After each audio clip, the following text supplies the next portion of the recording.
नमस्कार दोस्तों, मैं Chandesh Singh Parihar, trainer and mentor. और आज का एक जबरदस्त टॉपिक होने वाला है प्राइजेक्शन पे, जो कि सबसे इंपॉर्टेंट पार्ट है कि प्राइजेक्शन एक आपके सिस्टम में एक महत्वपूर्ण भूमिका निभाएगा।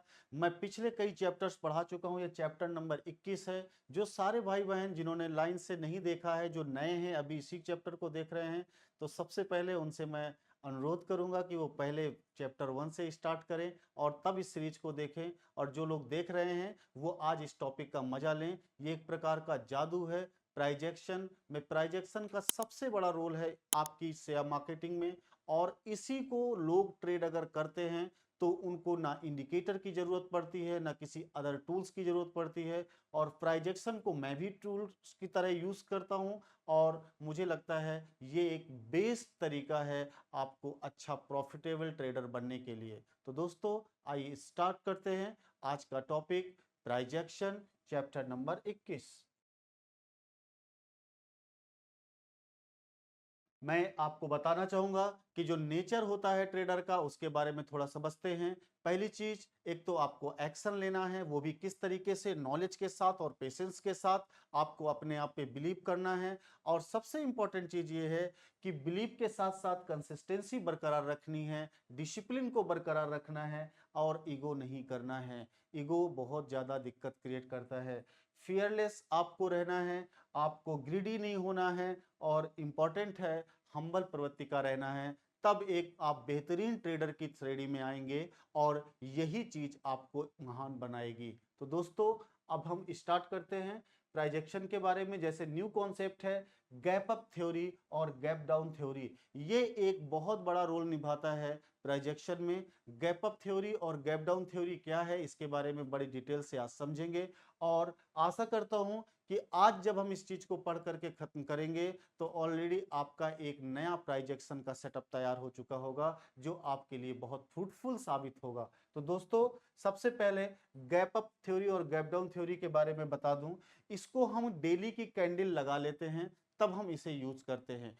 गैप अप और गैप डाउन के लिए डेली की कैंडल लगाना बहुत जरूरी है। और क्यों जरूरी है मैं आपको बता दूं, क्योंकि जिस दिन प्राइस आपका द एंड पे होगा, मान लेते हैं 3:30 पे मार्केट आपकी खत्म हो रही है, तो उस समय जो लास्ट कैंडल का प्राइस होगा, और उस प्राइस के बाद अगली जो डेट आएगी, उस डेट में मार्केट गैप अप खुलेगा या गैप डाउन खुलेगा, तब हम वहां पर अपनी इस थ्योरी को, कॉन्सेप्ट को लगा सकते हैं। तो दोस्तों, समझना है हमको क्या होता है गैप अप और गैप डाउन थ्योरी के बारे में। जैसे आपने यहां पर ध्यान दिया हो कि आप एक यहां पर कैंडल देख रहे हैं। मान लेते हैं कि प्राइस यहां पर आज आपका फिनिश हुआ है। सपोज दैट आज आपका प्राइस यहां पर फिनिश हुआ है। देखिए, ये प्राइस यहां पे फिनिश हुआ, ये, और यहां पर आपका मार्केट क्लोज हो गया, गैप डाउन हुआ। अब मार्केट ने क्या किया कि नेक्स्ट डे अपनी कैंडल यहां से बनाना स्टार्ट किया। ये कैंडल नेक्स्ट डे से उसने अपना पूरा बनाना स्टार्ट किया। तो बीच में जो गैप छूट गया, मतलब कल जब 3:30 पे मार्केट बंद हुई, तो उस समय जो प्राइस था यहां पे क्लोज हो गया। देखिए, ये ओपन है, जानते हैं रेड कैंडल होती है तो हमेशा ओपन ऊपर होता है और नीचे क्लोज होता है, नीचे क्लोज होता है। तो जब मार्केट यहाँ पे क्लोज हुआ, उस दिन आपको क्या करना है, देख लेना है कि मार्केट के क्लोजिंग प्राइस क्या था। और अगले दिन मार्केट अगर फिर से नीचे की तरफ खुला है, मींस गैप डाउन खुला है, तो उस समय जो उसका प्राइस होगा जहां से मार्केट ओपन हुआ है, तो कल की डेट जो निकल गई और आज की डेट जहां पे मार्केट स्टार्ट हुआ है, तो वहां दोनों के बीच में जो एक स्पेस आ जाता है, इसी स्पेस को बोलते हैं गैप अप या गैप डाउन। तो यहां पर क्या होगा, ये गैप डाउन के लिए सिस्टम को दर्शाता है कि यहां पे मार्केट ने क्या किया है, गैप डाउन किया है। ठीक है, लेकिन क्योंकि आप जानते हैं ना, ओपन यहां हुआ मार्केट, ठीक है, तो इसीलिए यहां पे क्लोज हुआ था और यहां पर नेक्स्ट डे ओपन हुआ है, तो बीच में जो गैप आया है उसे हमने गैप डाउन बोला। लेकिन जस्ट इसका उल्टा हम देखते हैं। मार्केट देखिए यहां पे ओपन हुआ था पिछले डे, और क्लोज यहां पे हो गया, क्लोज यहां पे हो गया। लेकिन जब नेक्स्ट डे मार्केट खुला, जब नेक्स्ट डे मार्केट खुला, तो देखिए मार्केट ओपन कहां हुआ, यहां पे ओपन हुआ। तो बीच में जो ये गैप आया है, बीच में जो ये गैप आया है, इसी को हम बोलते हैं क्या, gap up, gap up. Market का क्लोजिंग प्राइस और नेक्स्ट डे का मार्केट जहां ओपन होता है वो प्राइस के बीच में जो गैप हो जाता है उसी को हम बोलते हैं गैप अप और या गैप डाउन। मार्केट नीचे की तरफ खुलता है तो जो स्पेस आता है वहां पे बोलेंगे उसे गैप अप डाउन, और मार्केट ऊपर की तरफ अगर होता है तो उसे हम बोलते हैं गैप अप। तो मार्केट का आज का प्राइस और मार्केट के कल के प्राइस में जो गैप आया है उसी को हम चाहे गैप अप बोले या गैप डाउन बोले। तो ये तो आपने समझ लिया कि difference between two consecutive candles closing price and opening price is called gap.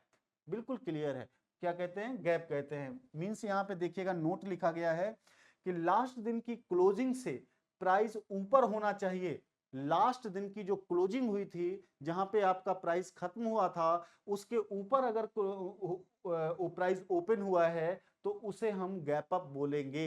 लेकिन अगर लास्ट दिन की क्लोजिंग से प्राइस नीचे की तरफ खुलता है तो हम उसे बोलेंगे गैप डाउन। ये थ्योरी आपको समझ में आ गई होगी और इसका आगे कहां पर बहुत अच्छा इसका यूज है ये हम अभी आपको बताने जा रहे हैं। ठीक है, नेक्स्ट देखिएगा, मार्केट अपने गैप को जरूर भरता है। देखिए अगर आज गैप बना है तो कभी ना कभी मार्केट अपने उस गैप को जरूर भरता है। ठीक है, कुछ गैप कभी नहीं भरते, ये भरता है, लेकिन कभी ना कभी गैप को भरते हैं। मैं आपको बता दूं कभी कभी क्या होता है कि मार्केट बहुत ज्यादा डाउन चली जाती है, बहुत ज्यादा डाउन चली जाती है, फिर मार्केट उससे उठती है। तो ये कभी कभी बहुत लंबी त्रासदी, कोई वार हो जाता है या कुछ हो जाता है तो मार्केट बहुत नीचे चली जाती है। ठीक है, अभी कोरोना का समय आया था तो देखते हैं मार्केट बहुत नीचे चली गई थी, लेकिन जब भी कभी मार्केट उठती है तो वो कंटिन्यू ऊपर चलती जाती है, तो वो गैप बहुत नीचे छूट जाता है। फिर कभी कोई त्रासदी या कोई वर्ल्ड वॉर होता है तो उस कंडीशन में मार्केट फिर डाउन आती है, तो जो पुराना गैप कभी छूटा था हो सकता है उस गैप को वो भर दे। तो इसलिए या तो वो नहीं भरेंगे या भर भी सकते हैं, लेकिन एक टाइम ड्यूरेशन, लंबा टाइम ड्यूरेशन उसमें हो सकता है। तो दोस्तों यहाँ पे साफ साफ लिखा है कि कभी नहीं भरते, गैप को मार्केट जरूर भरेगा, लेकिन एक लंबी कभी त्रासदी आती है, उस कंडीशन में मार्केट गिरता है, तब वो गैप फुलफिल हो जाता है। जब भी मार्केट ऊपर खुलता है तो गैप अप के बीच में जो जगह छूट जाती है, ठीक है, ये जो छूटा हुआ एरिया होता है उसी को हम अब सपोर्ट बोलते हैं। बहुत काम की चीज है। जैसे मैं आप लोगों को बताता हूं, एक आपने कैंडल ये बनाई और दूसरी कैंडल आपकी ये हुई। मान लेते हैं कि मार्केट, ये दोनों को ग्रीन कैंडल में मान लेता हूं, मान लेते हैं मार्केट यहां पर ओपन हुई थी और यहां क्लोज हुई। अगले दिन मार्केट यहाँ पे फिर ओपन हुई और यहाँ क्लोज हुई। जो बीच में ये गैप होता आता है, ये बीच में ये जो गैप बन गया है, ये गैप आपका सपोर्ट का काम करता है। यही मैं आपको बार बार बताना चाह रहा था कि मार्केट में एक प्रकार का प्राइस एक्शन का ये काम करता है। जब भी मार्केट यहां से ऊपर की तरफ क्लोज हुआ है तो उस कंडीशन में मार्केट ऊपर जाएगा, या हो सकता है मार्केट रीटेस्ट करे, लेकिन यहीं से मार्केट क्या करेगा, फिर से अप ट्रेंड बना लेगा। मतलब आपको ये बताया गया है कि जब भी मार्केट अपने किसी एरिया को क्या करता है, टच करता है, तो वो क्या करता है, गैप पे एक सपोर्ट बन गया, यहीं से मार्केट क्या हुआ, एक बार रिटेस्ट किया और मार्केट ऊपर की तरफ चला जाता है। ये 90-80% तक होता है, ये चांसेस जो हैं 90-80% तक होते हैं। कभी कभी ऐसा भी होता है कि मार्केट रिटेस्ट ना लेकर के नीचे आ जाता है, जिसे हम फेक ब्रेकडाउन बोलते हैं। लेकिन मोस्टली टाइम ऐसा होता है कि मार्केट जिस डेट पे बंद हुआ है, जहां पे उसका प्राइस खत्म हुआ है, अगली डेट अगर उसकी ओपनिंग जहां होती है, बीच में जो गैप बन जाता है उस गैप को हम सपोर्ट मान लेंगे। क्यों? क्योंकि मार्केट उसका सपोर्ट लेता है और सीधे ऊपर की तरफ अप ट्रेंड बना लेता है। तो ये एक इंपॉर्टेंट पार्ट है। इसी के साथ दूसरा यहां पे ध्यान दीजिएगा, मार्केट ने क्या किया, नीचे की तरफ एक क्लोजिंग की। जैसे मैं इसे अगर रेड कैंडल मान लूं तो ओपनिंग नीचे ऊपर होगी और क्लोजिंग नीचे होगी। और दूसरी एक कैंडल है जिसमें क्या है, एक अगले दिन जो हुआ उस कैंडल में ओपनिंग यहां से हुई, क्लोजिंग यहां पे हुई, बीच में देखिए जो एक पतला सा गैप आया है, ये गैप आया है। यही गैप मार्केट में अगले दिन रेजिस्टेंस का काम करेगा अगर मार्केट नीचे की तरफ खुला हुआ है, मींस डाउन ट्रेंड हुआ है। देखिए मार्केट हो सकता है यहाँ पे रीटेस्ट करने एक बार जरूर आए, और रीटेस्ट करने के लिए आएगा तो ये मान लीजिए कि ये क्या है, रेजिस्टेंस का काम करेगा और फिर मार्केट को नीचे की तरफ जाना पड़ेगा। ये 70-80 बार 90 बार हो सकता है, लेकिन कभी कभी मार्केट अपने इस रेजिस्टेंस को क्या करता है, तोड़ देता है। तो फिर ये क्या बन जाएगा, सपोर्ट का काम करने लगेगा। रेजिस्टेंस को अगर कोई भी चीज तोड़ती है, मार्केट तोड़ता है, तो वो सपोर्ट का काम करने लगता है। इसी का जस्ट उल्टा, अगर ये सपोर्ट है, सपोर्ट को अगर मार्केट ने तोड़ा तो यही सपोर्ट फिर रेजिस्टेंस का काम करने लगता है। ये 20% चांसेस ज्यादा से ज्यादा हैं कि ऐसा मार्केट में होता है। तो दोस्तों ये चीज आपको क्लियर समझ में आ गई होगी। इसके बाद नेक्स्ट चलते हैं। जब भी मार्केट नीचे की ओर खुलता है तो गैप डाउन के बीच में जो गैप वाली जो जगह छूट जाती है, उसे हम एरिया को क्या बोलते हैं, रेजिस्टेंस बोलते हैं। यही मैं अभी उस ड्राइंग में समझा रहा था कि मार्केट जब नीचे की तरफ जाता है तो जो बीच में जो गैप बन जाता है, तो उस गैप को हम क्या बोलते हैं, रेजिस्टेंस बोलते हैं, और ये रेजिस्टेंस का काम करेगा। तो इसलिए ये चीज आपको अच्छे से समझाई गई है कि गैप अप और गैप डाउन ये दोनों क्या बोलते हैं, एक प्रकार के बीच में जो गैप छोड़ते हैं, ये सपोर्ट और रेजिस्टेंस का काम करते हैं। ओके, ये सारी चीज है। तो गैप फिलिंग के बारे में थोड़ा सा बता देता हूं। नेक्स्ट है गैप फिलिंग।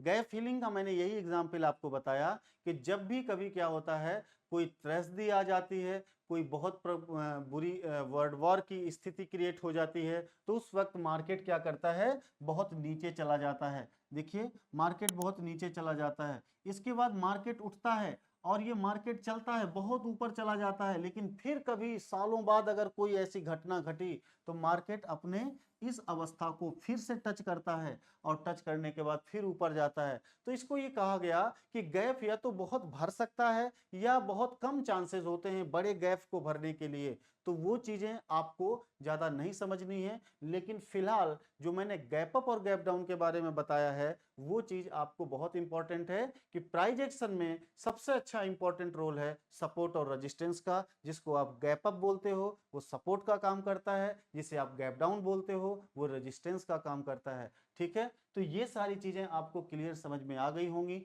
बहुत इंपॉर्टेंट चीजें हैं, इससे आपको प्रॉफिटेबल ट्रेडर बनने की जर्नी को बहुत चार चांद लग जाने वाले हैं। तो दोस्तों आज के लिए इतना ही। सबसे इंपॉर्टेंट चीज है कि आप लोग हमारे YouTube चैनल में, या जो भी आपने सब्सक्राइब लाइक जितना भी करना है कर सकते हैं, क्योंकि मैं फ्री ऑफ कॉस्ट आपको सारे वीडियोस अगर दे रहा हूं तो उसका एक बहुत बड़ा प्लस पॉइंट है कि आपसे सिर्फ एक ही उम्मीद करता हूं कि आप लोग मुझे लाइक कर दें, ज़्यादा से ज़्यादा लोग सब्सक्राइब कर दें, और कमेंट्स भी करते जाएं कि आपको जो पढ़ाया जा रहा है वो समझ में आया या नहीं आया है।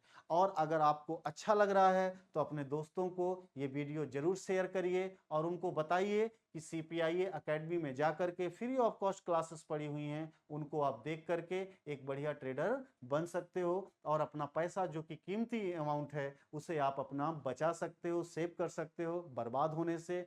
सबसे इंपॉर्टेंट चीज ये है कि हमारा लिंक अगले नेक्स्ट वेबिनार के सिस्टम पे आता रहता है, तो आप लोग वेबिनार ज्वाइन कर सकते हैं। जो भाई बहन प्रोफेशनल ट्रेडर बनना चाहते हैं वो सारे के सारे भाई बहन 45 डेज की क्लासेस रहती हैं, और उसमें हम 1 to 1 आपस में मिलकर के बात करेंगे, अच्छे से पढ़ाई करेंगे, और उसमें बहुत इंपॉर्टेंट चीजें आपको एडिशनल पढ़ने को भी मिलती हैं। मैं यहाँ पे सब कुछ पढ़ाऊंगा, लेकिन यहाँ कुछ टाइमिंग लग सकती है। क्यों? लगभग एक वीक में 1 या 2 वीडियो आ पाते हैं, लेकिन बहुत सारे बच्चे हैं जो इतना वेट नहीं करना चाहते हैं, तो ऑलरेडी वो क्लास को ज्वाइन कर सकते हैं। हमारा लिंक ऑलरेडी मिल जाएगा, अपकमिंग वेबिनार को भी ज्वाइन कर सकते हैं, और साथ में अपनी ट्रेडिंग जर्नी को बहुत ही फ्रूटफुल बना सकते हैं।